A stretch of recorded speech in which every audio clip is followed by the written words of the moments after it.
परीक्षाओं के जमाने में ये क्रिकेट का खेल कैसे हो गया इसका? क्योंकि अब ये खेल नहीं रहा है, एक धंधा बन गया है, एक बिजनेस बन गया है। सट्टेबाजी का एक धंधा बन गया है, पैसा कमाने का भी एक धंधा बन गया है। तो जो लोग धंधा मानकर इस खेल को चला रहे हैं और खेल रहे हैं, उनको सबक देने की जरूरत है। और उनको अगर आपने सबक नहीं दिया तो ऐसे लोगों की हिम्मत बढ़ती चली जाएगी और देश का नुकसान होता चला जाएगा। तो आपको मैं निवेदन करने आया हूं कि आप इंदौर से 4-5 हजार चिट्ठियां भिजवाइए सचिन तेंदुलकर को। उसका पता चाहिए तो मैं आपको बोलता हूं, आप लिख लीजिए। सचिन तेंदुलकर, केयर ऑफ श्री रमेश तेंदुलकर, उसके घर का नाम है साहित्य सहवास, Bandra east, Mumbai. Sachin Tendulkar, care of Ramesh Tendulkar, साहित्य सहवास, बांद्रा ईस्ट, मुंबई।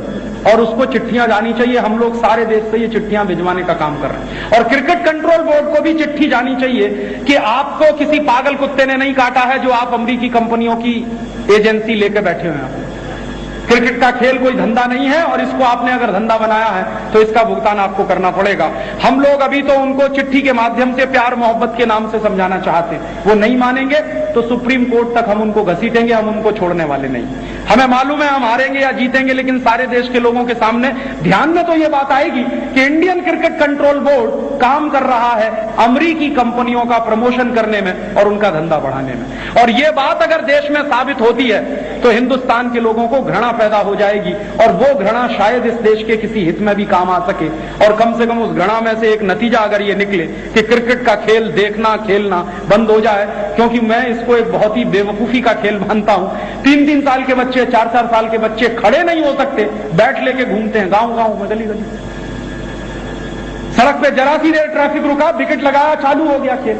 अरे खेल खेलने हैं तो कुछ कम थोड़ी है भारत में।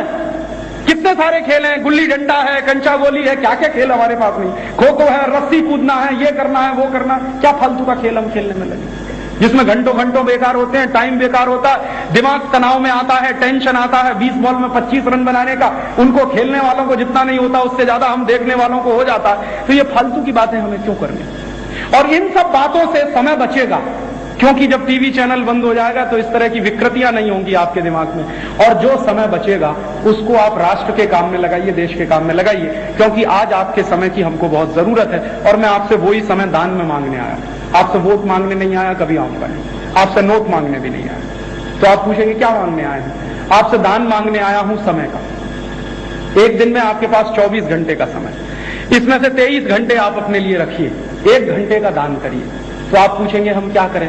रोज 1 घंटे का समय निकालिए, जो कुछ मैंने आपको समझाया वही बात आप अपने पड़ोसी को समझाइए। और रोज अगर किसी एक व्यक्ति को आप ये बात समझाएंगे तो 1 साल में हर व्यक्ति 365 परिवारों तक ये संदेश पहुंचाएगा। और वो 365 परिवारों में कौन जाने दूसरा राजीव दीक्षित पैदा हो और इस देश के हजारों घरों तक वो मैसेज जाए।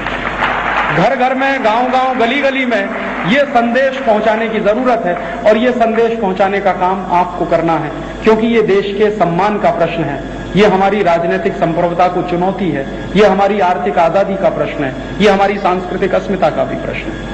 तो देश के सामने इतने गंभीर प्रश्नों में हम फंसे हैं, तो इसमें से बाहर निकलने की जिम्मेदारी भी हमारे ऊपर है। सारे देश में एक बड़ा राष्ट्रीय आंदोलन खड़ा करना है इन प्रश्नों पर। तो वो राष्ट्रीय आंदोलन तभी खड़ा होगा जब हर व्यक्ति अपने अपने हिस्से की जिम्मेदारी इस काम में लेगा।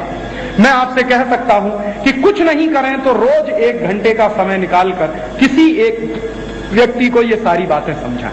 आप कह सकते हैं राजीव भाई इतना अच्छा व्याख्यान हम नहीं दे सकते, तो आप एक काम करिए, हम लोगों ने कुछ ऑडियो कैसेट्स निकाले, आप वो ले सकते हैं, आप सुनिए, ज्यादा से ज्यादा दूसरों को सुनाइए। तो कैसेट के माध्यम से हर घर में ये संदेश पहुंचेगा। हम लोगों ने कुछ पुस्तकें बनाई हैं छोटी छोटी, वो बाहर कोई स्टॉल होगा वहां पर मौजूद होंगी। वो पुस्तकें आप ले सकते हैं, आप पढ़िए, ज्यादा से ज्यादा दूसरों को पढ़ने के लिए दीजिए। हम लोगों की एक पत्रिका निकलती है नई आजादी, मासिक पत्रिका, उसमें हर महीने ऐसी जानकारी आती है। आप उसके मेंबर बन सकते हैं, तो आप मेंबरशिप लेकर उसकी हर महीने वो पत्रिका मंगा सकते हैं। आप पढ़िए और 10 परिवारों को पढ़ने के लिए दीजिए। तो कैसेट के माध्यम से, पुस्तकों के माध्यम से, पत्रिका के माध्यम से, जैसे भी बन सके आप इस विचार का प्रचार करिए। ये विचार का जितना तेज प्रचार होगा आचरण में उतना ही आएगा। पहले विचार होता है, फिर आचार होता है, और विचार और आचार अगर एक साथ चलना शुरू करें तो फिर क्रांति की शुरुआत हो जाती है किसी भी देश में। तो ये विचार का प्रचार, ताकि आचार इस देश में पैदा हो और उस काम में हम सब लग सकें, इसके लिए आपका 1 घंटे का समय दान चाहिए। अगर आप दें तो आपका बहुत बहुत शुक्रिया, बहुत बहुत धन्यवाद, बहुत बहुत आभार।